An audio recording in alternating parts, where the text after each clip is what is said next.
अल्हम्दुलिल्लाहि रब्बिल आलमीन वस्सलातु वस्सलामु अला सय्यिदिल अंबियाइ वल मुरसलीन अम्मा बाद फ़अऊज़ु बिल्लाहि मिनश शैतानिर रजीम बिस्मिल्लाहिर रहमानिर रहीम। अस्सलामु अलैकुम वरहमतुल्लाहि तआला व बरकातुहू। कैसे हैं आप? उम्मीद करता हूँ आप सब ठीक होंगे। जहाँ रहें खुश रहें, आबाद रहें। हमारा इस्लाम कितना खूबसूरत दीन है कि नबी करीम सल्लल्लाहु अलैहि वसल्लम जो इस दीन को लेकर आए और इस पर अमल करने का कितना बड़ा सवाब मिलता है।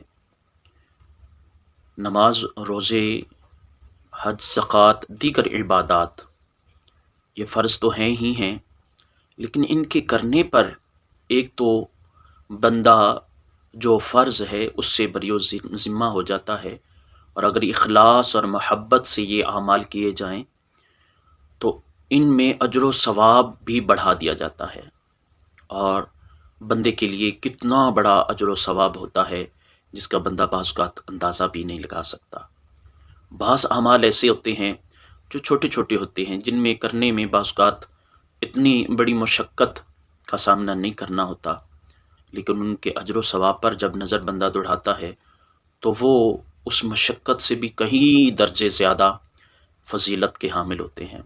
उन पर कितना बड़ा अजर व सवाब अता किया जाता है। जी हाँ, सो इस सिलसिला में एक हदीस मुबारक आइए सुनते हैं। सुनन निसाई शरीफ की हदीस पाक है, यानी किताब है ये हदीसों की जो सियासता हैं उनमें से एक सुनन निसाई। तो उसमें ये एक हदीस है, जनाब अबू हुरैरा रज़ियल्लाहु ताला अन्हु से रिवायत है। बहुत खूबसूरत हदीस पाक है, आप सुनेंगे तो इंशाअल्लाह दिल बाग बाग हो जाएगा। हज़रत अबू हुरैरा रज़ियल्लाहु ताला अन्हु क्या फरमाते हैं। इमाम निसाई आपसे बयान करते हैं अपनी सनद के साथ। अन अबी हुरैरा अन्ना रसूलुल्लाह सल्लल्लाहु ताला अलैहि वसल्लम, हज़रत अबू हुरैरा रज़ियल्लाहु ताला अन्हु से रिवायत है कि बेशक रसूलुल्लाह सल्लल्लाहु अलैहि वसल्लम ने इरशाद फरमाया, क़ाल फरमाया, अला उख़बिरुकुम बिमा यमहुल्लाहु बिहिल ख़ताया, क्या मैं तुम्हें ऐसी उमूर के बारे में ना बताऊं कि जिनके करने से अल्लाह तबारक व तआला ख़ताओं को मुआफ़ फरमा देता है। व यरफ़उ बिहि दराजाति, फरमाया और इनके सबब से अल्लाह ताला दर्जे बुलंद फरमा देता है। सुबहान अल्लाह, ख़ताओं को माफ़ करना और दराजात को बुलंद कर देना कितनी बड़ी बात है, और कितना बड़ा अल्लाह ताला से की तरफ से ये इनाम है कि बंदा ऐसे अमल करने से उसके ना सिर्फ गुनाह धुल जाते हैं बल्कि गुनाह भी धुल गए और दर्जात भी बुलंद हो गए। वो क्या आमाल हैं? फरमाया, इस्बागुल वुदूई अलल मकारिही, मशक्क़त के वक़्त पूरा पूरा मुकम्मल वज़ू करना।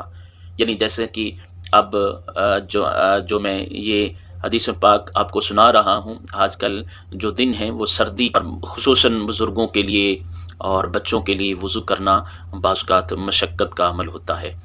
तो फरमाया कि मशक्क़त के वक़्त मुकम्मल और पूरा पूरा वज़ू करना ये क्या करता है? दर्जात को बुलंद करता है और ख़ताओं को मुआफ़ फरमा दिया जाता है इनके सबब से। फरमाया, व कसरतुल खुता इलल मसाजिदी, और ज़्यादा कदम चल के मसाजिद की तरफ जाना ये भी इन उमूर में से है। फरमाया, व इंतज़ारुस सलाती बादस सलाह, और एक नमाज के बाद दूसरी नमाज का इंतज़ार करना ये भी इन उमूर में दाखिल है। बंदा इन उमूर को करने से कितना बड़ा सवाब मिलता है। इस हदीस के आखिर में भी उसका जो अजर व सवाब है उसके मुतल्लिक हुज़ूर अलैहिस्सलातु वस्सलाम ने क्या खूबसूरत इरशाद फरमाया, और दिल चाहता है कि ये अमाल बाकायदगी से किए जाएं, मोहब्बत से किए जाएं, इखलास के साथ किए जाएं कि इनका इतना बड़ा सवाब, इनका इतना बड़ा अजर। क्या अजर है? फरमाया, फ़ज़ालिकुमुर रिबात फ़ज़ालिकुमुर रिबात फ़ज़ालिकुमुर रिबात, फरमाया कि ये आमाल जो हैं ये रिबात हैं। मतलब ये है कि इनका सवाब ऐसा है जैसे जिहाद करने वाले का सवाब, यानी जिहाद जैसा सवाब बयान फरमाया गया। सुबहान अल्लाह। उम्मीद करता हूँ आपको ये वीडियो अच्छी लगी होगी। इसको ज़रूर शेयर फरमाइए, दूसरे लोगों तक पहुँचाइए। अपना बहुत सारा ख्याल रखिएगा, दुआ में याद रखिए।